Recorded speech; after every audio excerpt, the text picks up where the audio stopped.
के पुण्यार्जक हैं। प्राचीन श्री अग्रवाल दिगंबर जैन पंचायत रजिस्टर धर्मपुरा, प्रधान श्री चक्रेश जैन, महामंत्री श्री विजेंद्र जैन, कोषाध्यक्ष श्री शेखर जैन, सचिव श्री नीरज जैन, मंदिर मैनेजर श्री पुनीत जैन, पंच कल्याणक महोत्सव समिति श्री 1008 पारसनाथ जैन मंदिर, वर्धमान कॉलोनी, सागर, मध्य प्रदेश।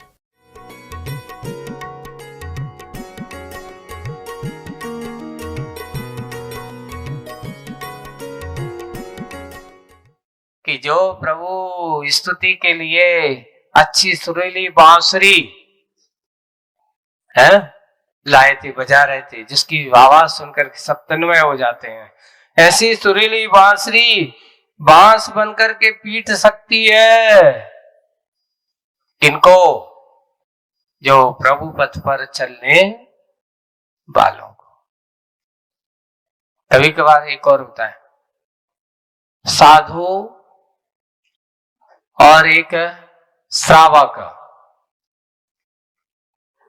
साधु को क्या कहा?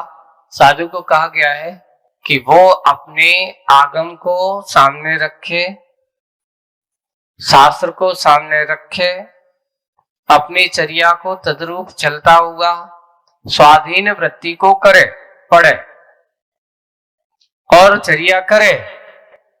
श्रावक क्या होते हैं कि कभी कभार वो चाहते हैं कि नहीं, ये काम हमारे अनुसार हो,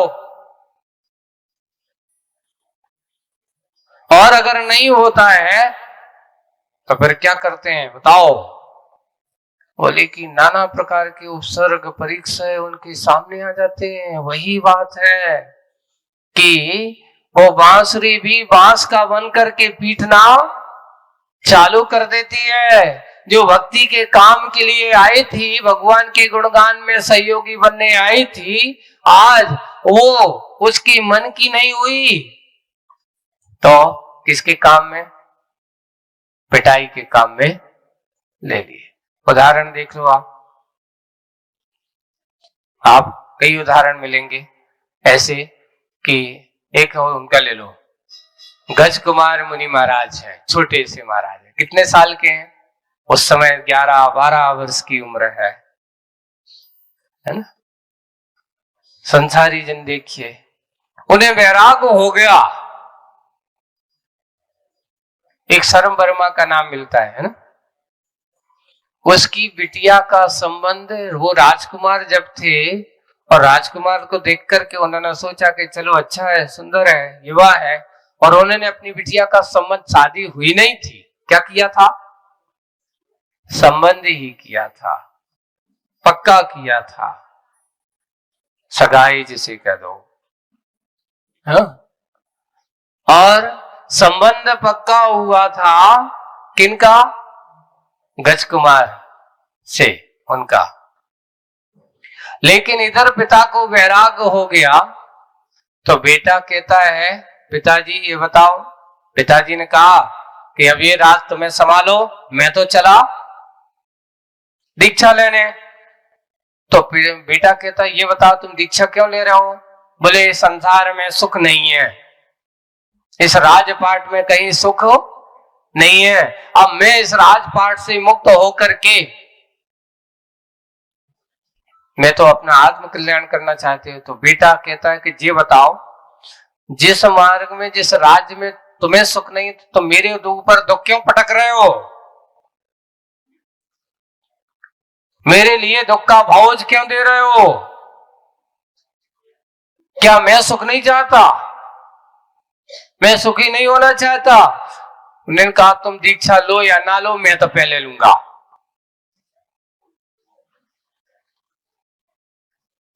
आप बात की सोच रहे हो, आपने मुझे सही बात बताई है कि अब मैं दीक्षा आप लो या ना लो, पर मैं तो दीक्षा लूंगा। नहीं बेटा, तेरी सगाई पक्की हो गई है। सगाई पक्की हो गई, शादी तो नहीं भाई अभी। लेकिन अब मुझे किसी से शादी नहीं करना है। और भी गज कुमार पिताजी दीक्षा लेते हैं, उनके साथ वो भी दीक्षा ले लेते हैं। देखो वे मुनि महाराज जो अपने मोक्ष मार्ग पर, धर्म मार्ग पर चलने वाले, प्रभु के पथ पर चलने वाले।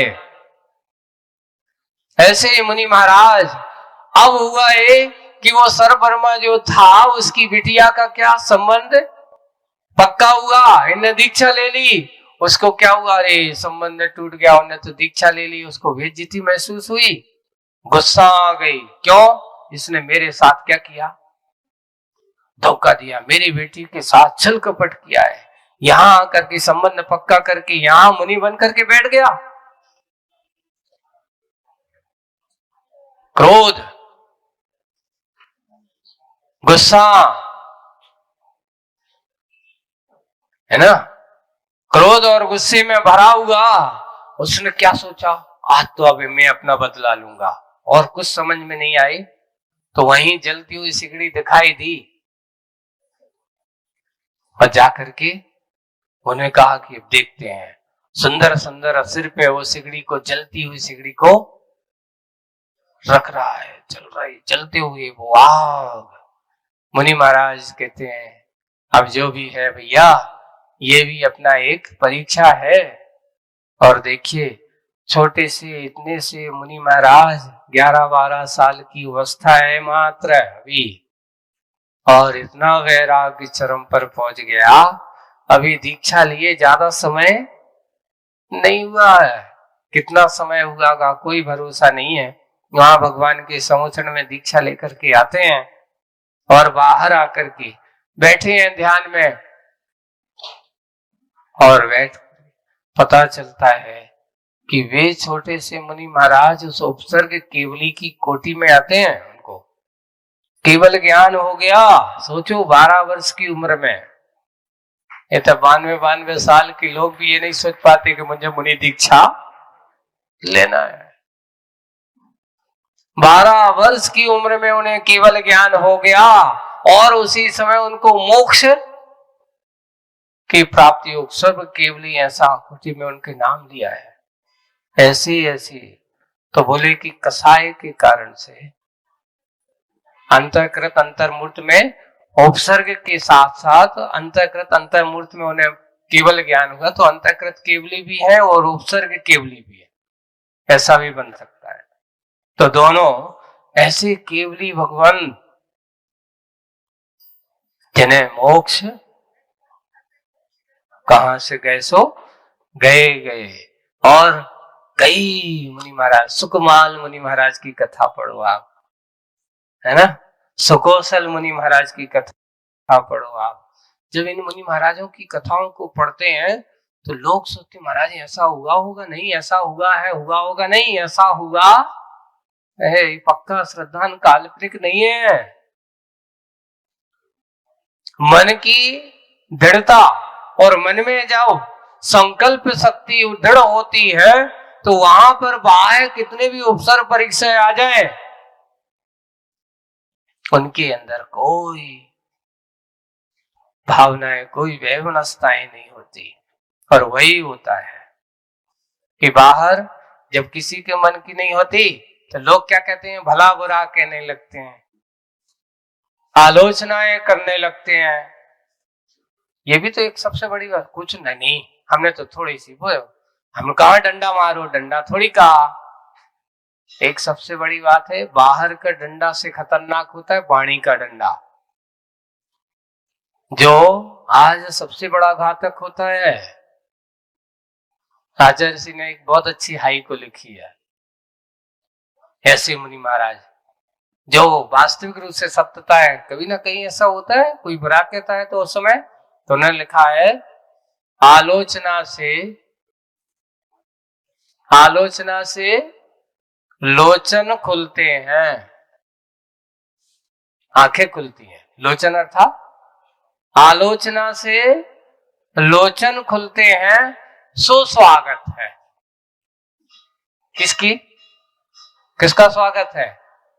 आलोचनाओं का स्वागत करो। किससे? क्योंकि इससे ही हमारी आंखें खुलती है।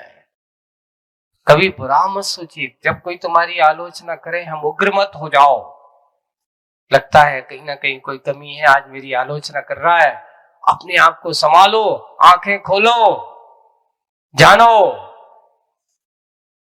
ज्ञानी जन हमेशा आलोचनाओं को कभी वैमनस्यताओं का विषय नहीं बनाते। वे सोचते हैं कि ये कहीं ना कहीं हमारी कमी को दूर करने के लिए है। वो सावधान होता है, इसलिए आलोचना से लोचन है खुलते सो स्वागत है, वेलकम। ऐसे मत कहो, ऐसे आदमी भीड़ कम। उसकी हम क्या करें हानि का। वही बात हम सब लोगों को आज के इस समय में, यहाँ ये सब समय की बलिहारी है। जानो, पहचानो। ये बात कौन कह रही है? ये प्रसंग क्यों आया? किसकी चर्चा चल रही थी? दो सखियों की चर्चा। कौन सखी? मछलियों की आपस में चर्चाएं चल रही हैं। सखी के माध्यम से ये समय की बलहारी है।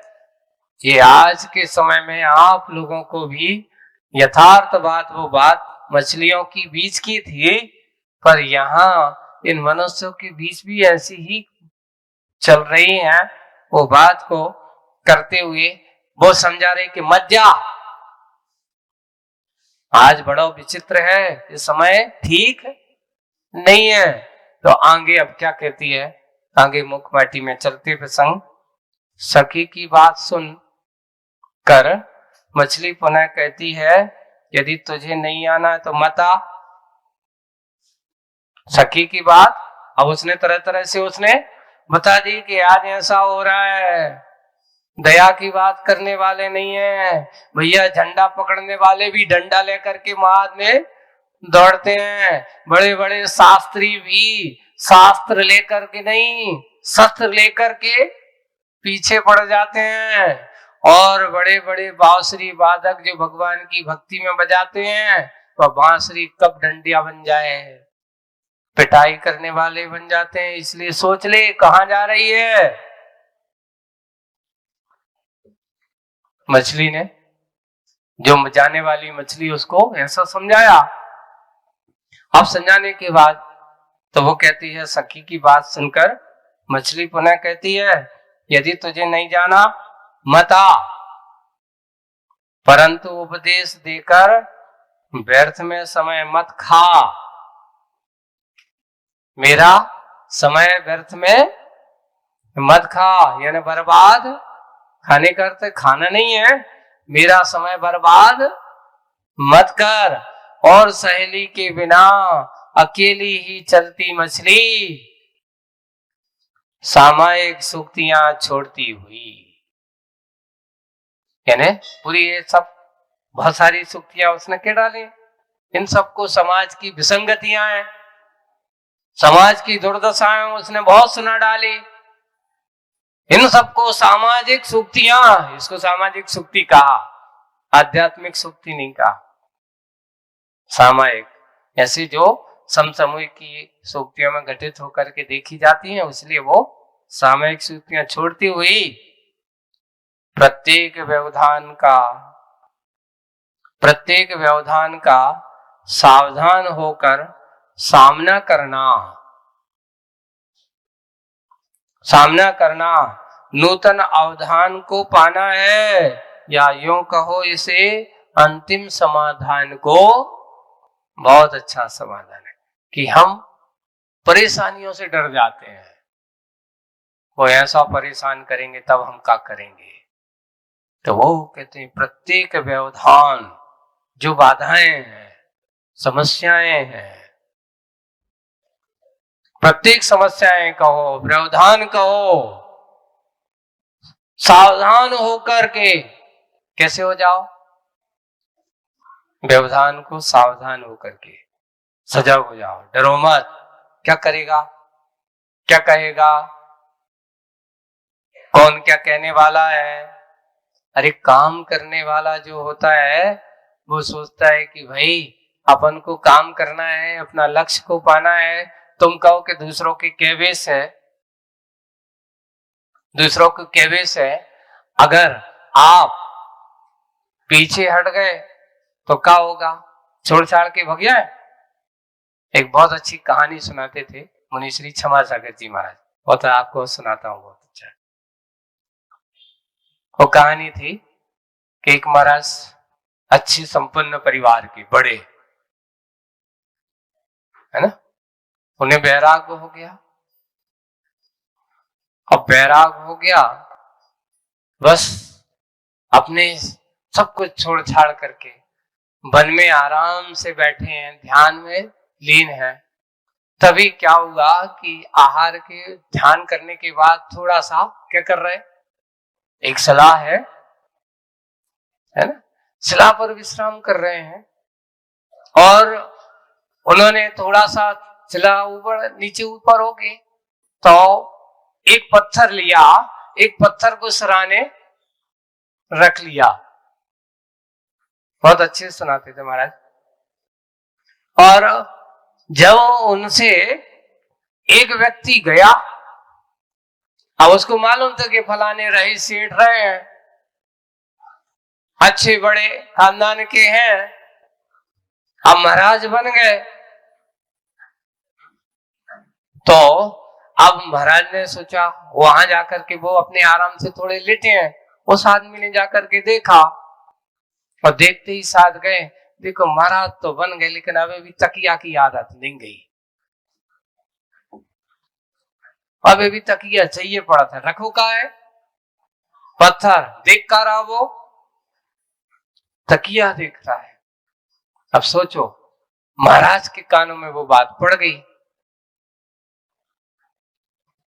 बात पड़ गई तो उसने सोचा सही तो बात है, जरूरत का है इसकी। उन्हें अच्छी लगी कि भाई वो ऐसा कह रहा है, उसकी बात सुन करके उनको और मन में अच्छा ही, कभी कभार कोई बुराई करता है तो बुराई में भी वो क्या कर लेते हैं, अच्छा ही ग्रहण कर लेते हैं। सही तो बात है, अच्छी तो है। उन्होंने पत्थर उठाया, एक तरफ रख दिया, बिना उसके हाथ लगाए और लेट गए। लौट के आओ, फिर देखा है कि अब उसने पत्थर अलग कर दिया है। देखो महाराज तो बन गए, इतनी सी बात कह दी सो बुरा लग गो। सोचो महाराज बन गए, हमने इतनी सी कह दी कि देखो अभी भी तकिया की आदत नहीं गई, तो उनको बुरा लग गया, सो उठा के उन्हें अलग कर दो। महाराज कहते भैया संसार में कहीं अगर तुम समस्या का समाधान करने जाओगे तो और दूसरी समस्या, इसलिए समता रखो। इन और की समाधान, दुनिया के लोगों के मन के समाधान करना आज अपने बस की बात, अपनो समाधान ढूंढो, अपने आप को समाधान में रखो। और भी महाराज समता परिणामी थे, उन्होंने अपने आप को देखा, यही समस्या है आज संसारी जनों की कि जिसको देखो जहां देखो व्यवधान ही व्यवधान है। अच्छा करो तो व्यवधान है और बुरा करने वालों को तो व्यवधान ही व्यवधान है।